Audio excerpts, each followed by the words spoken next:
하나님의 말씀은 창세기 39장 1절 한 구절의 말씀입니다.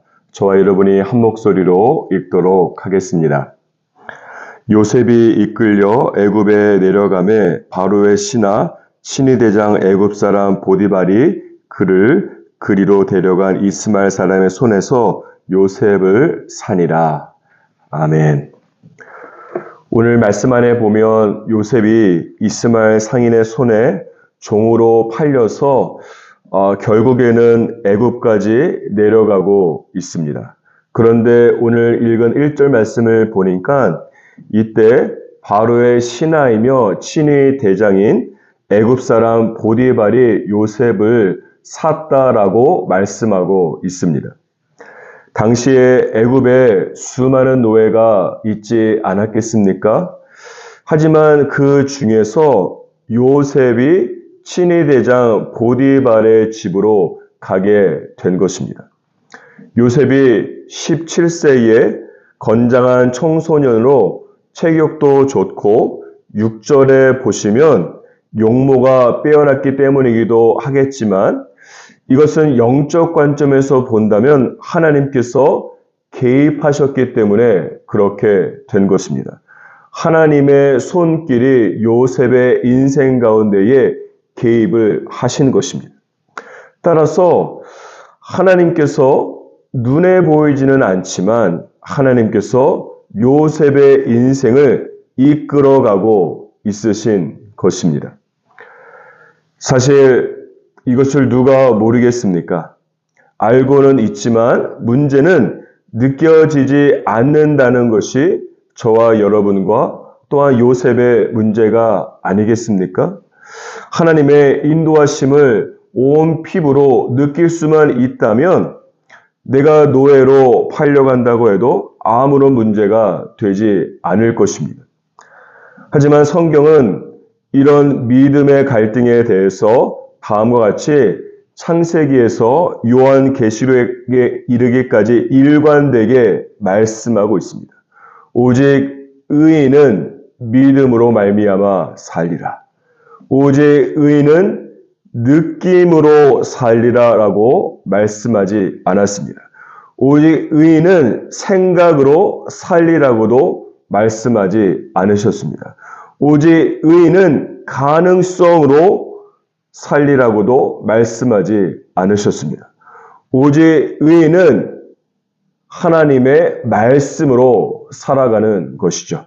내 느낌과 내 생각과 가능성으로 살아가는 사람들은 아직도 도마의 믿음의 수준에 머물러 있는 것과 같은 것입니다. 도마는 자신의 손가락을 예수님의 몸 안에 넣어보고 나서야 믿으려고 했기 때문에 그렇습니다. 히브리서 10장 38절 말씀 안에 보면 오직 나의 의인은 믿음으로 말미암아 산다라고 말씀하고 있습니다.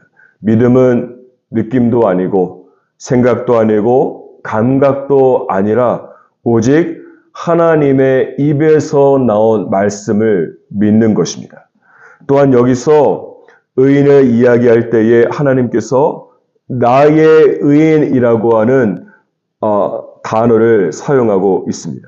이것은 어떤 의미인가 하면 스승이 수많은 제자 중에서 누가 진정으로 나의 제자인가를 말할 때와 같은 것이에요. 나에게 배운 사람은 나의 제자는 말이야. 나에게 배운 사람은 특별히 이런 점이 다르다라고 말할 때 사용되어진 것과 같은 것으로서 예수님께서 수많은 제자들 중에서 수많은 크리스찬들 중에서 나의 의인은 이라고 하는 뉘앙스로 사용하고 있는 것이죠. 예수님께 배웠다고 생각하고 예수님을 스승으로 생각하는 수많은 사람들이 있을 것입니다. 하지만 오직 예수님께서 인정하시는 나의 제자는 나의 의인은 오직 믿음으로 말미암아 살아가는 사람이라고 말씀하고 있는 것입니다. 따라서 요셉은 자신이 이집트의 종으로 끌려오기까지 사실 하나님의 개입과 인도하심이 잘 느껴지지 않았을 것입니다. 하지만 성경은 요셉의 상황에 대해서 예레미야 29장 11절 말씀을 보면 다음과 같이 명확하게 말씀하고 있습니다. 여호와의 말씀이니라. 너희를 향한 나의 생각을 내가 아나니 평안이요 재앙이 아니니라. 너희에게 미래와 희망을 주는 것이니라. 그러므로 요셉의 상황과 요셉의 처지에 대한 느낌과 말씀이 이 서로 충돌되어지고 다를 때에 내 생각과 내 느낌과 내 감각이 아니라 하나님의 말씀을 붙잡는 것이 그것이 바로 믿음입니다. 내 생각과 내 느낌을 하나님의 말씀 앞에 무릎을 꿇려야 되는 것이죠. 내 느낌과 내 감정을 하나님의 말씀에 맞추는 것이 바로 믿음이 되는 것입니다. 따라서 사랑하는 여러분, 수많은 사람들이 있을 수 있겠지만 하나님께서 특별히 여러분을 향해서 나의 의인이라고 부를 수 있는 놀라운 축복이 여러분의 인생 가운데 일어나기를 주님의 이름으로 축복합니다. 다시 한번 생각해 보십시오. 요셉이 애굽까지 오게 된 과정을 잠시 생각해 보십시오. 요셉은 형들에게 배신을 당하고 구덩이에 빠지고 사실 인신매매를 당했고 애굽의 노예로까지 팔려가고 있습니다. 왜 이런 시련이 요셉에게 찾아오게 되었습니까? 그것은 책 중에 내 상처의 크기가 내 사명의 크기다라고 하는 책의 제목이 말해주듯이 하나님께서 요셉에게 주신 꿈의 크기가 너무나 크기 때문에 요셉이 통과해야 될 시련 또한 큰 것이라고 할 수가 있겠습니다. 그렇게야만 꿈꾸는 자가 하나님의 큰 꿈을 담아서 이 세상에 펼칠 수 있는 하나님의 그릇으로 준비되기 때문입니다. 이런 면에서 어쩌면 저와 여러분이 지금 큰 시련과 고난 가운데 있다라고 한다면 하나님께서 여러분에게 주신 꿈과 사명의 크기가 크기 때문인 줄 믿으시기 바랍니다.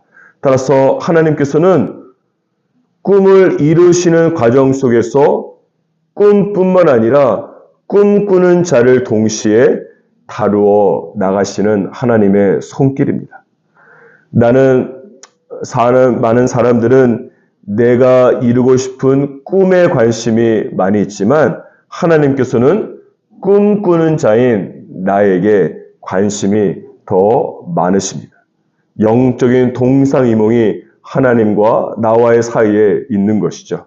그러므로 저와 여러분은 하나님께서 나에게 주신 꿈이 이루어지기를 위해서 기도하는 것만큼 꿈꾸는 자인 나의 변화를 위해서 기도하는 것이 중요합니다.